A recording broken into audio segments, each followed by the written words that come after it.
Bonjour, aujourd'hui on va traiter le cours du champ magnétique créé par un courant électrique. Dans ce cours, on va voir trois cas. Si on a un fil conducteur rectiligne traversé par un courant électrique, donc pour déterminer la direction ou bien les caractéristiques du vecteur champ dans ce cas, on saupoudre de la limaille du fer dans un plan perpendiculaire au fil. On observe formation des courbes circulaires autour du fil. Pour déterminer la direction du champ magnétique, on utilise plusieurs règles ou bien plusieurs méthodes. La première méthode, c'est la méthode ou bien la règle du bonhomme d'Ampère.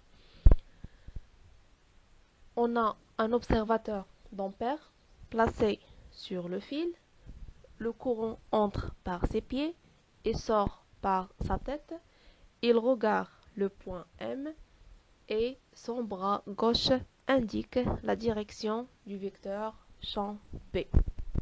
La deuxième règle, c'est la règle de la main droite. On place la main droite sur le fil.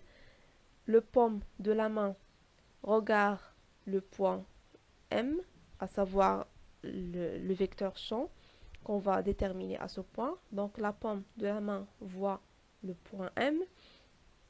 Les quatre doigts indiquent la direction du vecteur B et le pouce indique la direction ou bien le sens du courant I. La troisième règle, c'est la règle de tire-bouchon.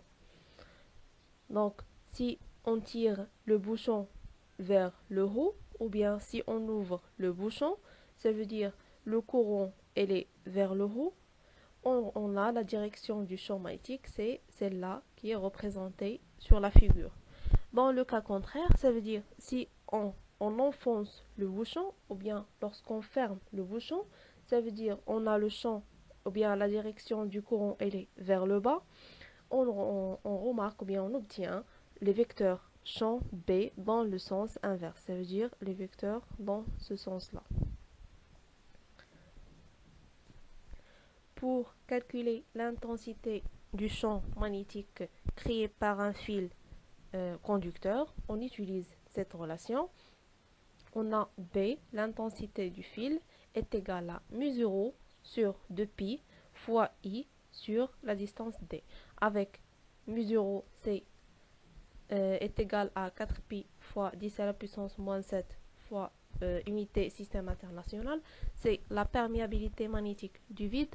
Ça veut dire c'est la facilité avec laquelle les lignes de champ peuvent s'établir dans le vide. I, c'est le courant électrique traversé par le fil. D, c'est la distance entre le fil et le point considéré. Donc l'unité du champ magnétique, c'est le Tesla. Le courant électrique, c'est l'ampère. Et la distance, bien évidemment, c'est en mètres. Deuxième cas, lorsqu'on a une bobine plate.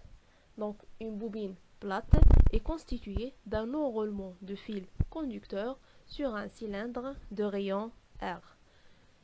Pour déterminer les lignes de champ, on saupoudre de la limaille du fer sur un plan perpendiculaire au plan de la bobine. On observe des lignes de champ qui sont circulaires autour du fil ou bien autour de la bobine et qui sont à peu près rectilignes à l'intérieur de la bobine. Pour déterminer la direction du vecteur champ, dans ce cas, on utilise une des règles précédentes. Soit on utilise la règle de la main droite, on place une main droite sur la bobine, les doigts indiquent la direction du courant I et le paume de la main voit le point qui existe au centre du bobine, le point où on veut déterminer les caractéristiques du vecteur champ, et le pouce indique la direction du vecteur B. Ça, c'est la première méthode. On peut encore utiliser la règle du bonhomme d'Ampère. On place un bonhomme d'ampère sur ou bien dans la bobine, de telle sorte que le courant entre par ses pieds et il sort par sa tête. Il voit ou bien elle regarde le point O considéré et sa main gauche indique la direction du champ B.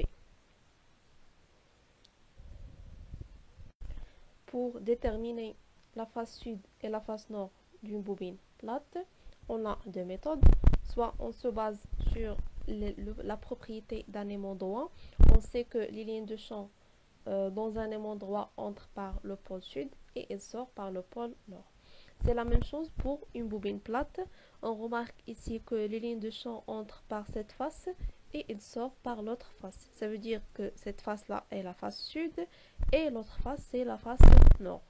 Ou bien on utilise le sens du courant. Ici, si on a la bobine, ou bien le courant qui traverse la bobine à ce sens-là, on va lier entre les deux sens pour obtenir une lettre. Dans ce cas-là, c'est à peu près la lettre S. Ça veut dire que cette face-là est la face sud d'une bobine. Pour l'autre sens, ou bien si j'ai le courant qui traverse la bobine dans le sens inverse, je vais relier entre ces deux sens et on obtient la lettre N. Ça veut dire que cette face, c'est la face nord de la bobine. Pour calculer l'intensité, bien la valeur du champ magnétique, on utilise cette relation. On a B est égal à mu0, la perméabilité du vide, sur 2, fois N, le nombre de spires dans la bobine, fois I, l'intensité du courant qui traverse la bobine, sur R, le rayon de la bobine. Troisième cas, c'est le solénoïde. Donc un solénoïde, ce n'est qu'une bobine longue dont sa longueur est supérieure 10 fois à son rayon R. Pour déterminer les lignes de champ créées par un courant qui traverse un solénoïde, on saupoudre de l'allimaille du fer sur un plan qui coupe un solénoïde en deux. On observe à l'intérieur du solénoïde des droites rectilignes et à l'extérieur du solénoïde, l'allimaille du fer prend ou bien se forme des droites ou bien des cercles de plus en plus autour du solénoïde. Donc, si vous remarquez ici à l'intérieur du solénoïde, on a des droites parallèles, rectilignes. Ça veut dire que le champ à l'intérieur, le champ magnétique à l'intérieur de ce solénoïde, on peut le considérer comme un champ magnétique uniforme. Si ce solénoïde est très long, on obtient un champ magnétique plus uniforme à l'intérieur de ce solénoïde. Pour déterminer maintenant la direction, bien les caractéristiques du vecteur champ, on utilise l'une des règles qu'on a vues, soit la règle de la main droite ou bien du bonhomme d'ampère. Ici, j'utilise la règle de la main droite. On a les quatre doigts indiquent le sens du courant. La paume de la main voit le point où je veux déterminer les caractéristiques du vecteur champ. Ça veut dire un point à l'intérieur ou bien au centre du solénoïde, un point O. Et le pouce indique la direction du vecteur champ magnétique. Pour déterminer la face sud et la face nord d'une bobine, bien d'un solénoïde, on utilise la règle qu'on a vue. Si le courant indique la lettre S, donc on regarde la face sud.